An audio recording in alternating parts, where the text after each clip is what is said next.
सभी को राधे राधे। मनुष्य को समझना सबके बस की बात नहीं। हम आपको एक ऐसी कथा सुनाएंगे। इस कथा के माध्यम से आप मनुष्यों को समझ सकते हैं। आखिर मनुष्य का अलग अलग स्वभाव क्यों होता है। एक संत थे, वो भगवान का भजन करते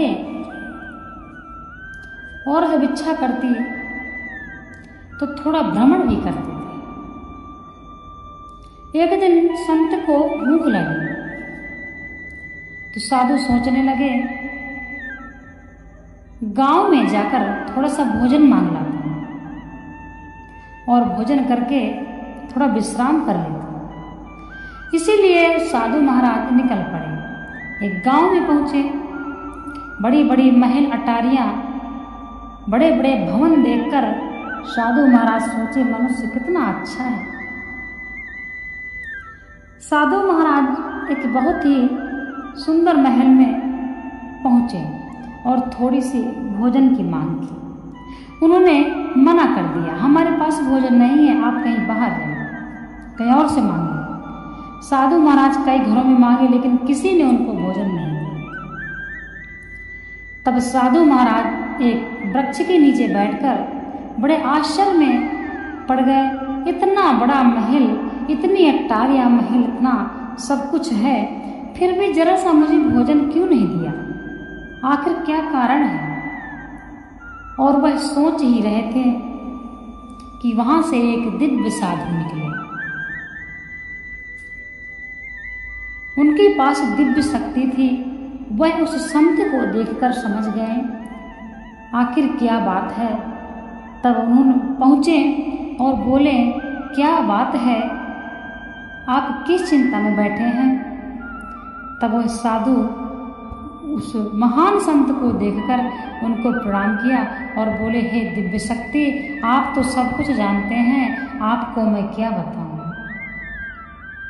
मैं इन मनुष्यों से भोजन मांगा, इन्होंने मुझे दिया नहीं, जबकि इनके पास कोई कमी भी नहीं है। तब दिव्य साधु बोले, हे साधु महाराज, आप यदि मनुष्य से भोजन मांगते तो आपको भोजन अवश्य मिलता, जानवरों से भोजन मांगोगे तो कहाँ मिलेगा। संत बोले, ये दिव्य साधु महाराज कैसी बातें कर रहे हैं, मनुष्यों को जानवर बोल रहे हैं।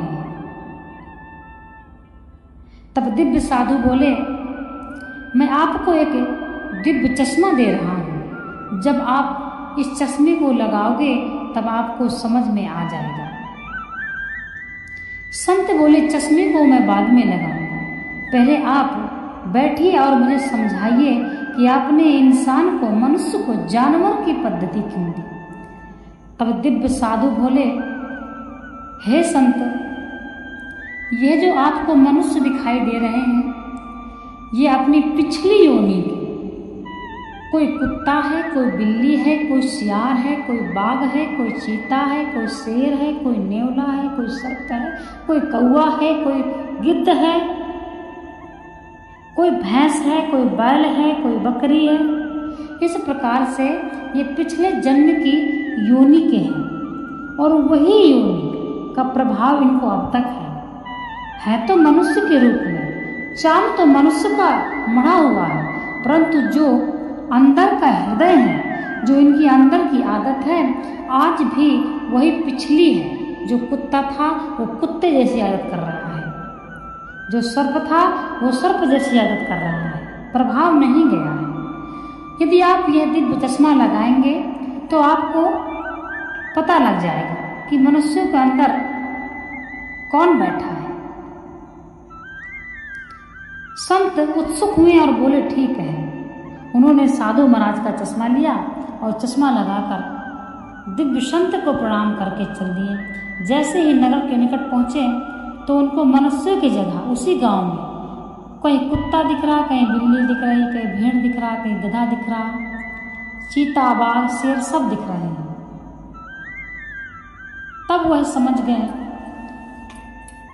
ये दिव्य साधु हैं और ये सही कह रहे हैं। अब वह थोड़ी आगे चले। वहाँ पर उन्होंने देखा एक मोची है, वह जूतों में पॉलिश कर रहा था, जूते बना रहा था। वह मोची जो था सिर्फ उसमें ही मनुष्य तत्व दिखाई दिया और किसी में भी मनुष्य तत्व दिखाई नहीं दिया। तब वह साधु जाकर बोले मोची से, भाई मुझे भूख लगी है, परंतु आप मोची हो इसलिए मैं आपका भोजन नहीं कर सकता। मोची के अंदर तो मनुष्य तत्व था। वह बोले, हे साधु महाराज, मैं आपको भोजन अपने हाथ से नहीं दूंगा, मैं आपकी भोजन की व्यवस्था तो कर सकता हूँ ना, तब तो आप भोजन ग्रहण कर लेंगे। और कहाँ थे आप, हे ईश्वर, आप तो साक्षात ईश्वर हैं मेरे लिए। मोची बहुत ही गरीब था। उसने जो भी आने दो आने अपने जूते सिलकर बनाकर कमाए थे, वह सामने एक हलवाई के पास गया और जाकर बोला, हे हलवाई भैया, ये साधु महाराज जो कुछ भी आपसे भोजन के रूप में मांगे बस आप इनको दे दीजिए, और ये मेरा धन आप जो थोड़ा सा है इसको आप रख लीजिए। हलवाई खुश हो गया, बोले ठीक है। साधु महाराज बैठ गए और उन्होंने थोड़ा भोजन किया। वहाँ प्रसन्न हो गए कि आखिर जो मनुष्य होता है वो क्रूर नहीं हो सकता है। सच में आपको इसी समय कोई ऐसा मिलेगा जो बहुत ही दयावान होगा, और कोई ऐसा मिलेगा जो बहुत ही दुष्ट होगा, कोई ऐसा मिलेगा जो अपने भाई का हक खा के बैठा है, भाई की बरबट्टी खा के बैठा है। तो उनके अंदर मनुष्य की प्रवृत्ति नहीं है, सिर्फ चाम है मनुष्य का, सिर्फ मनुष्य का कबर मढ़ा हुआ है। तत्व तो पिछले योनि का सर्प, गधा, बैल, भेड़ का ही है। इसके पश्चात जब तक साधु महाराज भोजन किए तब तक मोची अपने घर गया और एक जोड़ी जूती ला करके वह रास्ते में खड़ा हो गया। सौभाग्यवश उसी समय राजा ने सिपाही को भेजा कि कोई अच्छी जूती लाओ। सिपाही देखें तो मोची जूती लिए खड़े थे। सिपाही बोले, जूती बड़ी अच्छी है, चलो राजा के दरबार में उनको जूती देकर अगर उनकी पसंद आ गई तो आप उनसे अपना दाम ले लेना। और राजा साहब ये भी बोले हैं, यदि कोई अच्छी जूती बना के मुझे देगा, मुझे पसंद आ गए तो मैं उसको इनाम भी दूँगा। मोची प्रसन्न हुआ, राजा के दरबार में गया। सिपाही ने राजा को जूती दिखाया। जैसे ही राजा ने जूती पाँव में डाली, एकदम पसंद आ गई, एकदम फिट थी।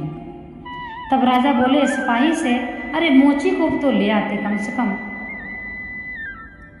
तब सिपाही बोले, मोची को भी लाए हैं। मोची को अंदर बुलाया गया। तब राजा ने मोची को कहा, ये जूतियों का दाम बताओ। मोची ने बताया 5 रुपये। राजा बोले, इतनी बढ़िया जूती बनाई है, 5 रुपये नहीं, इनका दाम 500 रुपये है, और इनाम के रूप में मैं 500 रुपये और आपको दूँगा। राजा ने मोची को 1000 रुपये दिए। तब मोची कहने लगा, राजा साहब यह जूती मेरी नहीं है, जिसकी है मैं उसको अभी लेके आता हूँ। तब ब्राह्मण देव,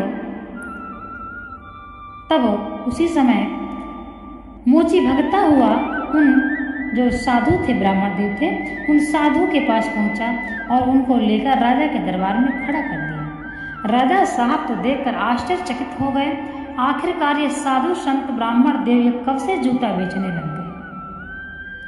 तब मोची कहने लगा, हे राजा साहब, मैं ये जूती जब बाजार में लेकर खड़ा था तो मैं इसलिए खड़ा था कि यह जूती को बेचकर जो भी मुझको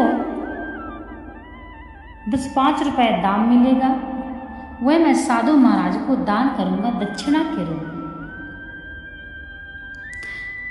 इसीलिए यह जूती चाहे 5 रुपये की जाती, चाहे 500 की जाती, चाहे 5000 की, अब जब मैंने यह संकल्प कर लिया है तो मैं ब्राह्मण देव को भी दूंगा, और ये 1000 रुपये आप ब्राह्मण देव को दीजिए। साधु कहने लगे, हे मोची भाई, आप तो बड़े दयावान हैं, आपकी स्थिति सही नहीं है, हम पैसा क्या करेंगे, आप ये धन आप रखिए। तो मोची बोला, नहीं, पता नहीं किस जन्म का यह मेरा संकल्प था जो आज पूर्ण हो रहा है। और साधु महाराज के पैरों में गिर पड़ा।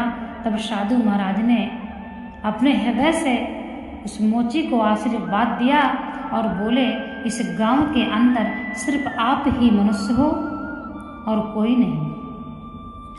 तब वह राजा कहने लगे मोची से, ये साधु महाराज और आपका परिचय कब और कैसे हुआ? तब मोची ने सारा वृत्तांत बताया। तब राजा साहब से साधु बोले, मोची ही इस गांव के अंदर मनुष्य है, बाकी कोई गधा है, कोई भेड़ है, कोई बकरी है, कोई सांप है, कोई नेवला है, कोई कुत्ता है, कोई बिल्ली है, इंसान नहीं है। राजा को बड़ा आश्चर्य हुआ और कहने लगे, हे साधु महाराज, आप कैसी बात कर रहे हैं? तब साधु महाराज बोले, यह दिव्य चश्मा है, आप इसको लगा कर देखिए, आपको खुद पता चल जाएगा। राजा बोले, लाओ जरा दिखाइए अपना चश्मा, हम भी पहन कर देखें। जैसे ही राजा ने वह चश्मा देखा लगाकर, तो राजा को दरबार में एक भी मनुष्य नहीं मिला। मनुष्य तो सिर्फ जो था वह मोची था और वह साधु महाराज।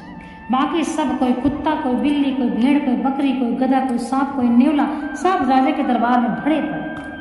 राजा देखकर आश्चर्यचकित हो गया और देख रहा है, राजा देख रहे हैं कि जो गधा है वो वैसा ही करता है मनुष्य के रूप में, और जो सांप दिख रहा है वो उसकी आदत भी वैसी है। राजा को आश्चर्यचकित हुआ। राजा सोचे, हमने सबको तो देख लिया, पर अपने को हम कैसे देखें कि हम कौन हैं? तब राजा ने अपने सामने आईना रखवाया और राजा ने देखा तो राजा को सिंह दिखा। तो राजा तो सिंह थे। राजा बोले, यह बात सत्य है, परंतु यदि आप चश्मा ले जाएंगे तो हम अब मनुष्यों को कैसे समझेंगे? तब साधु कहने लगे, हे राजन, हम मनुष्यों को समझ सकते हैं। कैसे समझ सकते हैं? मनुष्यों के व्यवहार से हम मनुष्य को समझ सकते हैं।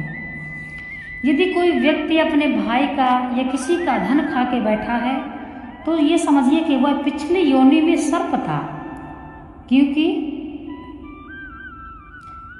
बिल तो चूहा खोदता है, सर्प तो सिर्फ अधिकार करता है, जाके अधिकार जमाता है। इसीलिए अपने विवेक का चश्मा खोलिए। यदि आप अपने विवेक का चश्मा खोलते हैं तो आप अवश्य समझ पाएंगे हर मनुष्य को।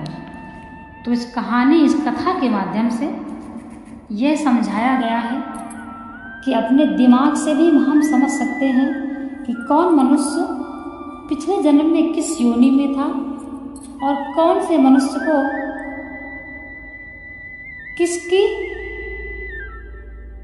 आदत है या किस चीज की प्रवृत्ति है। यदि कोई व्यक्ति झगड़ालू स्वभाव का है या कोई व्यक्ति सिर्फ ऑर्डर देता है, शासन जमाता है, तो समझिए वह सिंह था। इसीलिए जब व्यक्ति का विवेक का चश्मा खुल जाता है, जब व्यक्ति का विवेक सही होता है, तब व्यक्ति सब कुछ समझने में सामर्थ्य होता है।